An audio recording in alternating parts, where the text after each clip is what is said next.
मेरे दोस्तों चाहत फतेह अली खान बड़ा वड्डा नाम बन गया जनाब। चाहत फतेह अली खान जिन्हें एक गाना गाया है दोस्तों, और मैं तो एक गल समझा देवा।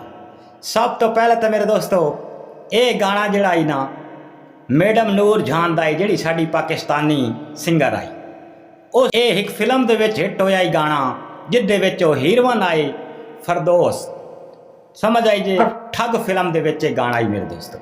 उहदे विच नूर जहान दा गाना उहदे हिट होया। उस तो बाद चाहत फतेह अली खान ने ऐसी उस गाने दे बेड़ा गर्क किया जिस तरह शीशा टुटदा है ना तो किरची किरची हो वैंदा है। वो चाहत फतेह अली खान ने बेड़ा गर्क गाने का किया है, एक चबल मारी, ठीक है, जिस तरह चबल वगदी ना। उस जो गाना डिलीट होया तो लोगों ने मुख्तलिफ वीडियो बनाई तो उदों मैंने पता लगा कि इन्हें कोई गाना इस तरह का गाया है मैडम नूर जहान का। बदो बदी मैडम नूर जहान का गाना इस चबल बना छड़िया। तो मैं पहले भी अर्ज कर चुका कि यूट्यूब के उत्ते हिट चीज़ वही होंगी जड़ियाँ चबलां ज़्यादा होंदियां, ज़्यादा तो मेरे दोस्तों चबलां होंदियां। कई बंदे बड़ियां अच्छियां गल्लां भी करदे, सियासी गल्लां भी करदे, चीज़ां अच्छियां भी विखांदे, अपने विलेज लाइफ के विलोग भी विखांदे। लेकिन इस इंसान ने यह गाना जो गाया तो मशहूर होया, 28 मिलियन मेरे दोस्तों ये तो व्यूज़ आया। जी नाल उस हीरोइन रखी हुई है मेरे दोस्तों, उन्होंने भी शर्म ना आई। मैं तो वो अफसोस आता है, देख लो ना, देख लो तुम, वो भी शर्म आता है कि उन्होंने भी शर्म ना आई कि मैं किस बंदे दे नाल ये काम कर रही हूँ। और तू भाई अगर तेन इतना ही शौक आ तो तू अपना एक वखरा चैनल बना, अपनी वखरी वीडियो पा। लेकिन असीं लम्बे टॉपिक ते नहीं जाते, अदा फिर मशहूर हो गया। पहले कुछ मशहूर आई जो गाना उसका हिट होया, बाद जो गाना डिलीट होया फिर हिट आई।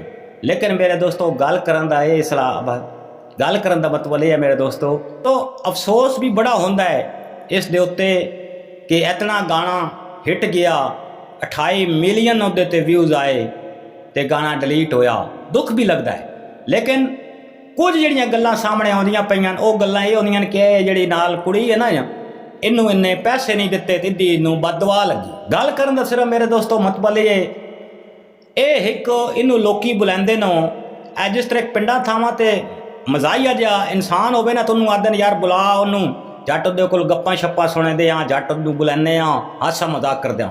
इनू लोकी बुलांदे आन इस तरह यानी कि अपने स्टूडियो दे विच नाल वीडियो बनाउणियां करनियां ये कि अपने हासे मजाक ले इस इंसान ने। लेकिन इहदा गाना अल्लाह जी दी बांह फड़नी होवे यार, तू कौन होना या मैं कौन होना, ना कोई तुसी कर सकते हो मेरे दोस्तों, ना कुछ मैं कर सकता।